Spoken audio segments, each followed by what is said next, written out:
So today we're going to go through the electricity grid optimization problem. So feel free to pause the video here and have a read. Otherwise, in general, we have a few different generators, hydro pump, wind turbine, and fossil fuel corresponding to these colors. And we also have a set of capacity, how much these generators can generate, as well as a operation cost.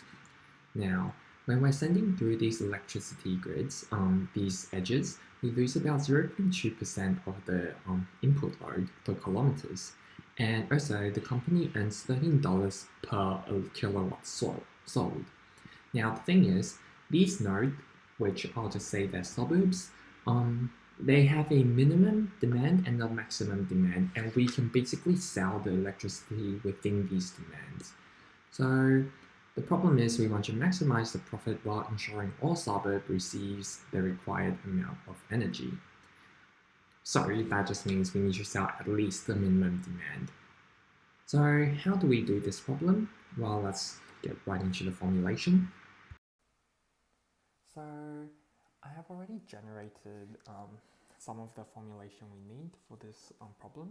Firstly, we have a set of nodes. This node contains both the generators and the suburb. Then we have a set of generator type. And finally, for each generator, we have a set of node corresponding to that generator. In terms of the data, we have the distance from I to j, so each node from I to j. We also have a lower demand and an upper demand for each node I. We also have a minimum capacity and maximum capacity for each generator, and the cost of operating those generators. In terms of our variable, we have how much to generate, so that's going to be xi, how much to consume, that's yi, and the how much to send through from node I to node j.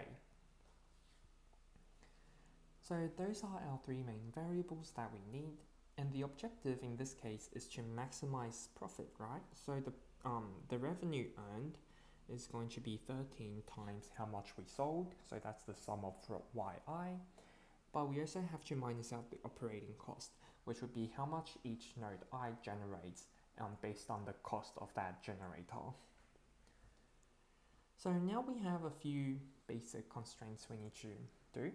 The first one is the generation, so how much xi generates, needs to be capped by the capacity of that generator, and it needs to be at least greater than or equal to the minimum capacity of that generator. And for anything that is not a generator, we want to set that to 0 because a suburb can't generate electricity. We also need to sell the electricity to each suburb. So we're going to have an upper demand, a lower demand, such that the suburb is not a generator suburb. And if it's a generator, then we want to set how much we sell to be 0. So we essentially can't buy back our own electricity. Now, there is one issue here, which is how do I calculate the flow? How do I send electricity through each node, through each edges, I mean? And the way to do that is, let's think of a simple, very simple case. We consider one node. What is the outgoing electricity from that node? So how much electricity does this node lose? Well, that would be equal to how much we are sending through. So send through, send out, and how much we consume. So there will also be another one for consumption. And that is the two main types of way we lose electricity at one node, right? So how about our inflow? Our inflow is how much we generate. So I'm just going to do a loop here, generate. Actually, that's not a good one. Let's just do a random thing coming in, generator. So if the node is a generator, you can produce your own electricity. And how much is the inflow coming through? So that is the two ways we generate electricity, not generate, we get electricity into a node. Now, if the node is a generator, then we will set this to be 0 as described above here. And if the node is a suburb, then we need to set how much it generates to be 0, which is here. And that is the magic behind this, because if a node has many outgoing edges and many ingoing ones, we just need to constrain it to the fact that the outgoing edges plus the consumption is equal to how much we generate plus the inflow. And that's going to resolve pretty much everything. So how do we write that as a constraint?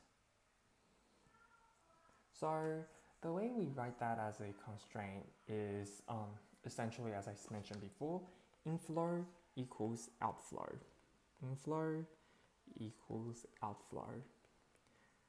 So what that means is xi, how much we generate at node I, plus how much we receive from other nodes. So that would be the sum of wji, because we're going from j to the node I, and we need to multiply that by the distance, right? Because remember, we lose 0.2% of our electricity per kilometers. So that would mean 1 minus 0.002 distance matrix from j to I. And that would be our inflow. This is how much electricity we generate. And then we need to constrain that to be equal to the outflow. Now, what is the outflow? The outflow is the fact that we consume some electricity at node I, plus how much we're passing through the network. And how much we're passing through the network? Well, that's going to be the passing from node I to some other node. I'm just going to write, sorry, this is a J. From node I to some other node J dash. So just to clarify, here is node I, Ji, so from J to I, that's corresponding to this one. Now we have another one, J dash, and that's going to be the outflow of the outflow. So that's corresponding to this. So this is pretty much all we need, and we can start the coding.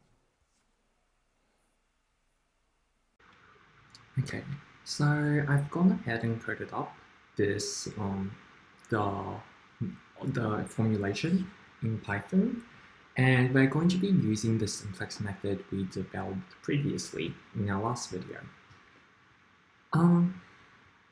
So we initialize the sets here, we get our data here.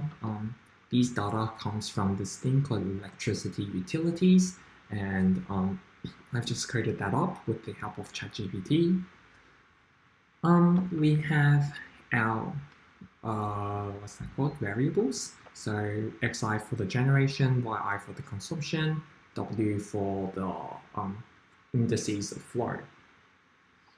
And just saying, these are going to be a dictionary for each variable and the index of it. Now, why do I do it this way? Well, for those who remember, if I still have it, yes, I still have it here.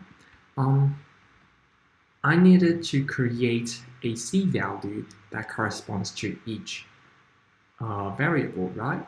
So that's why we have an index of C value for each variable. We initialize a few other stuff, such as how many variables we have, how many constraints we have, and the slack counter.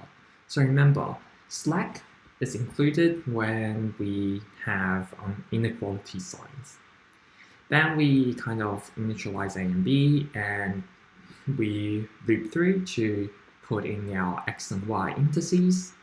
We also loop through to input our constraints inside, So I've commented in like xi plus slack must be equal to max g. And so I've put slack as +1, and that kind of goes on and so forth. And this is pretty ugly and complex, but it does get the job done. At the end, all I need to do is I need to convert this into A and B NumPy arrays. So let's try to run this.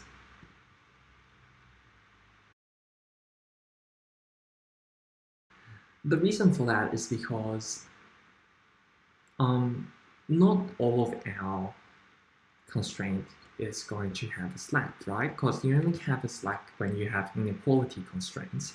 And when you have slack, you guarantee your initial feasible solution is going to be all the slack variable active. But in this case, not all variables have slack active. So we initialize a basis that is not feasible. And so if it's not feasible initially, then the simplex method can't work. We need to find an initial feasible solution. So one way to kind of resolve this is to say, well, you know what, let's just try a bunch of solutions until I hopefully get one that works.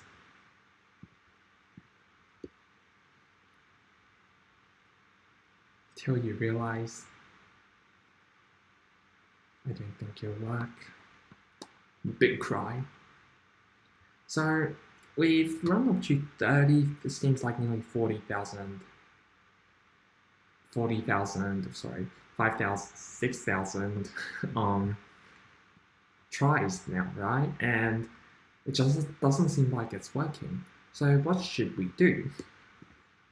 Well, this is when I put in the handtails and say, I give up. And the reason I'm giving up is because I think it's quite clear now that the fact that it is very hard to generate an initial feasible solution. There are many combinations out there, and most of them are actually not an initial feasible solution. So what should we do about that? Well, a lot of linear programming solvers will have this heuristics which generates you to a feasible solution initially and then use the simplex method to deal with the rest.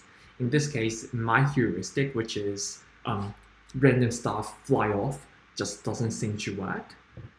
So we can go ahead and try a linear program from SciPy. So they use the same method.